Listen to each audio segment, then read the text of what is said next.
The highly anticipated third installment into the Dead Space franchise has finally been released. Dead Space is one of the very few survival horror franchises on the market today. Lately, things have been grim for the genre as a whole, seeing as Silent Hill hasn't seen a decent entry this generation, along with Resident Evil, which seems to be having a bit of an identity crisis as of late. This is showcased with its newest entry, Resident Evil 6, which suffered with poor reviews by both the critics and gamers alike. It was most criticized for supposedly including too much action, along with straying far from its roots. Although personally I don't think the issues with Resident Evil 6 came from that alone. Dead Space 3 in a way followed suit with RE6 and decided to incorporate more action than its predecessors. Luckily, Dead Space 3 manages to successfully blend both the action and horror into one thrilling, fear-filled ride of a game. This game once again follows Isaac Clarke in his wake of bloodied, dismembered bodies he has a bad habit of leaving behind, on his mission to end the infestation for good. The game takes place some time after the events of Dead Space 2. Early in the game, it sheds light on his now ended relationship with Ellie, the other survivor from Dead Space 2. It shows of how Isaac is now a former shadow of himself, and apparently lost himself and Ellie to his own darkness. Ellie returns to Dead Space 3, eye intact, along with a more than obvious breast enhancement. Then again, who am I to judge a girl for wanting to look good after escaping from the hell she went through? I won't get too into the story elements in this game, seeing as this is the third entry in the series, so most people by now should have a decent idea of what has happened and what to expect. While on the subject of story though, this game offers about the same quality and intrigue as the previous installments. Personally, I never found the plot of Dead Space to be all that engaging. I enjoy the games more for the atmosphere they offer. This entry doesn't disappoint on those regards. This game graphically, as to be expected, is the most gorgeous looking entry thus far. This becomes even more noticeable on the outdoor segments, not only in space, but after crash landing on Tau Volantis, an ice-covered planet, where you spend a decent portion of the game. That's right, no longer is this game restricted to the almost overused confines of just spacecrafts and outer space zero-gravity teases. Actually, this game does a brilliant job of spreading out different set pieces throughout the game's entirety. The prologue offers a tease of the icy planet's offering, which won't get to be fully explored until about halfway into the game. The first half of the game is taken by a very action-oriented segment where Isaac is escaping his apartment, directly followed by spacecraft exploration that is very reminiscent of the first two games. Dead Space 3 does an awesome job of putting the player into the locations it offers, whether it be the dark claustrophobic corridors of space stations, or the thrilling ride leading up to the crash of Tau Volantis. At all times the player feels very connected to the game's world. The player will constantly be afraid of the unknown. The game is enhanced by its audio, which helps bring the creatures and the world itself to life. Obviously, it also helps to create some little jump scares every now and again. Along with run-of-the-mill game audio, Dead Space 3 is also graced with some truly atmospheric inducing scores. For the most part, the voice acting in the game is top-notch, but I noticed a few instances, more so in the beginning of the game, where the acting faltered a bit.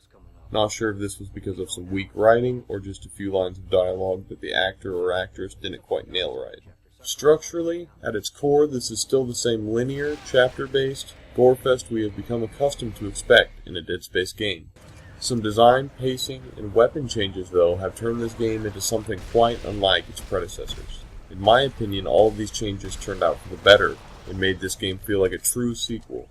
A feeling I did not experience at all was playing Dead Space 2 for the first time. To me, Dead Space 2 relied too heavily on the established mechanics of the first game and failed to improve on much, which left me with a sense of deja vu and the belief that I was playing Dead Space 1.5, not 2.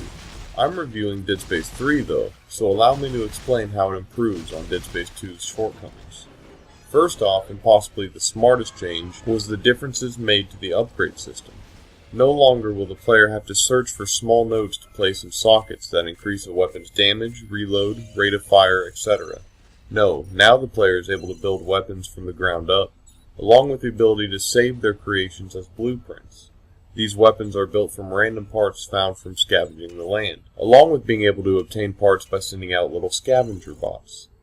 Allowing one to customize and build their weapons makes for a truly addicting and rewarding experience for the player. Players can tailor their weapons to their personal strengths and design a weapon that functions the way they want it to. The weapons that one can create are in a sense versions of weapons in past games. The modifications that are allowed to be added to these weapons, though, make them unique. This new weapon upgrading system, along with the searching of rare parts, makes the new Game Plus feature that much more wanted and needed. Being able to tackle the higher difficulties with one's self-created weapons is a true joy. The most obvious and possibly riskiest change was made in the game's pacing. Before, Dead Space was set firmly as a slow-paced survival horror game that included a few small puzzles and mini-games to break up the gameplay. Now, in addition to all of those things, comes the inclusion of a decent amount of action. By action, I'm referring mainly to the faster pacing that happens during the many gunfights the game offers. This is where some people who want Dead Space to remain true to its roots for all eternity will be turned off. I'm reviewing this game as simply that, a game, not by the predetermined expectations that this Dead Space will be a through-and-through survival horror game. Honestly, this game functions well as a third-person shooter.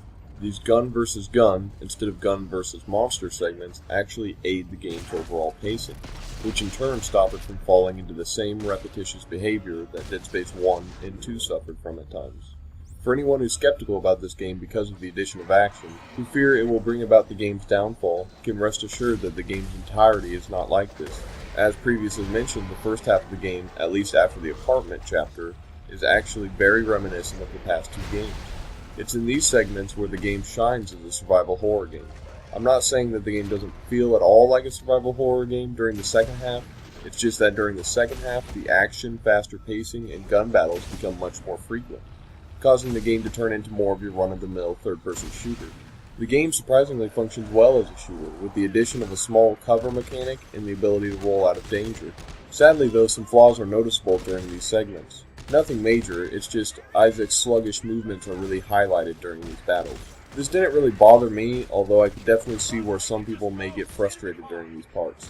I feel that if they continue this franchise and choose to follow the same route, that they should probably refine Isaac's movements a bit, in order to make them function better during the gun battles.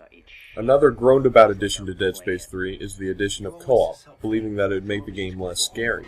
Honestly, I never really found the first two games to be actually scary, although I did think they had a great horror-influenced atmosphere, which this game retains despite its new action orientation and cooperative gameplay. While I didn't spend much time playing the co-op myself, preferring to focus on the solo campaign, I could definitely see some fun to be had. There aren't many changes during the co-op aside from a few extra Carter missions which flesh out his story a bit, along with some weapon trading and co-op specific weapon upgrades designed to benefit both players. Overall, I'd say the addition of co-op is a nice feature for some people, but not exactly a game changer by any means.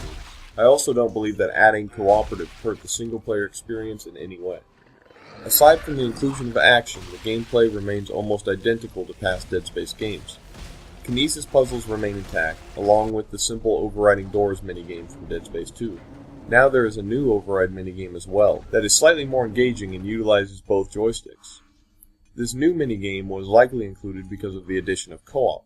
A few times during the game you will also be in control of Isaac, soaring through space, dodging debris with the left joystick. Possibly the best of these instances is when you're in control of the shuttle heading towards Tau Volantis, dodging and shooting different bits of debris. This sequence is really well done and I believe is one of the more intense little sections in the game. Another small change comes in the form of your weapon inventory. Instead of being able to have and switch between 4 weapons at a time, you can now only carry 2 at a time.